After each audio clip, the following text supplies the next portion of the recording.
Hello, आज आपण इथं पाटवडी करणार आहे. त्याला काही ठिकाणी थापीवडी असेही म्हणतात.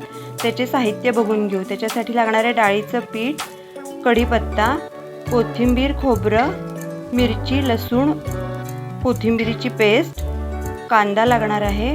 त्याबरोबरच फोडणीचे साहित्य जिरे, तीळ, हळद, मोहरी आणि हिंग एवढे साहित्य लागणार आहे आपल्याला. गॅसवर पॅन ठेवलेला आहे आणि त्याच्यामध्ये मी तेल घालते. तेल जरा भरपूर लागतं डाळीचे पिठांचे पदार्थ करताना, कारण नाहीतर ते चिकटतात खाली. आता तेल गरम झालेलं आहे. त्याच्यामध्ये मोहरी, जिरे, तीळ हे आपण घालून घ्यायचं आहे. तेल तापल्यामुळं मोहरी, जिरे सगळे तडतडायला लागलेले आहेत. आता त्यामध्ये घालायची आहे हळद आणि आपण जे मिरचीचं वाटण केलेलं आहे, लसूण, मिरची आणि कोथिंबीरीचं वाटण केलं आहे ते पहिल्यांदा आपण घालून घ्यायचं. यावेळेला गॅसची जी फ्लेम आहे ती मध्यम करायची, नाहीतर ते चिकटण्याची शक्यता असते. आता कढीपत्ताही घातलेला आहे त्यामध्ये आणि ते व्यवस्थित परतून घ्यायचं आहे, जेणेकरून चिकटायला नको. आता या स्टेजला आपण इथं कांदा घालून घ्यायचा आहे. कांदाही व्यवस्थित परतून घ्यायचा आहे.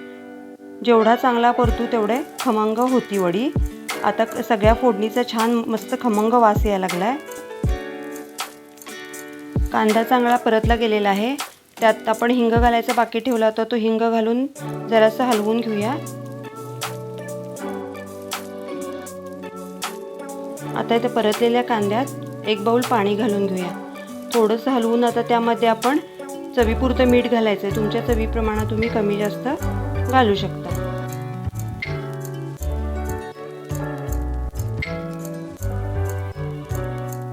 पाण्याला हळूहळू उकळी येत आहे. त्याच्यावर आपण झाकण लावून 1-2 मिनिटं ठेवलेलं आहे.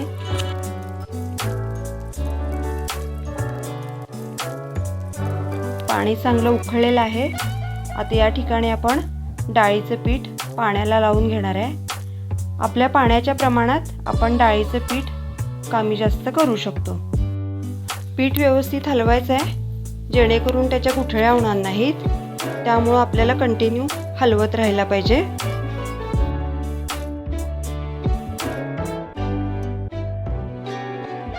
पीठ आता व्यवस्थित एकसारखं झालं आहे. त्याला एक वाफ आणण्यासाठी आपण झाकण लावून 2 मिनिटं ठेवलेलं आहे.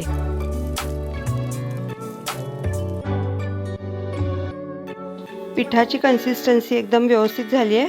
एका बाजूला मी परातीला आणि लाटण्याला तेल लावून घेतलेलं आहे. त्याच्यावर तयार पीठ आपण घालून घेणार आहे. हे मिश्रण आता आपण परातीवर व्यवस्थित थापून घेऊया. याच्यासाठीच ह्याला थापून करतात म्हणून थापीवडी म्हणतात.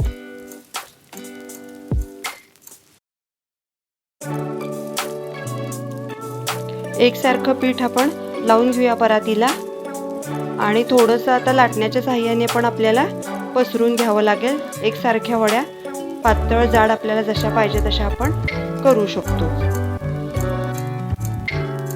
सगळीकडून एकसारख्या जाडीची वडी लाटून झालेली आहे.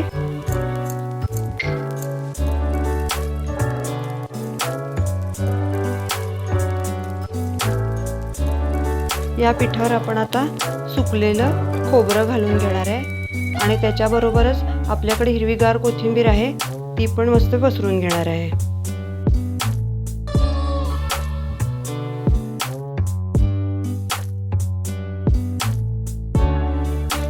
हे खोबरं कोथिंबीर बसायसाठी आपण त्याच्यावर हलक्या हाताने एकदा लाटणे फिरवून घेऊया, म्हणजे ते एकसारखे बसेल.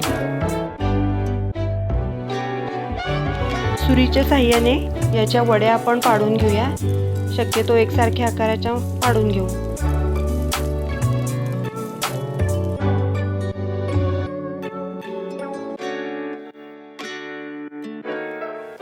पीठ गार झाल्यानंतरच ह्या वड्या आपल्याला काढून घ्यायच्या आहेत. एकदम मस्त झाल्यात वड्या. खोबरं आणि कोथिंबीरीने त्याचे डेकोरेशन केलेले आहे.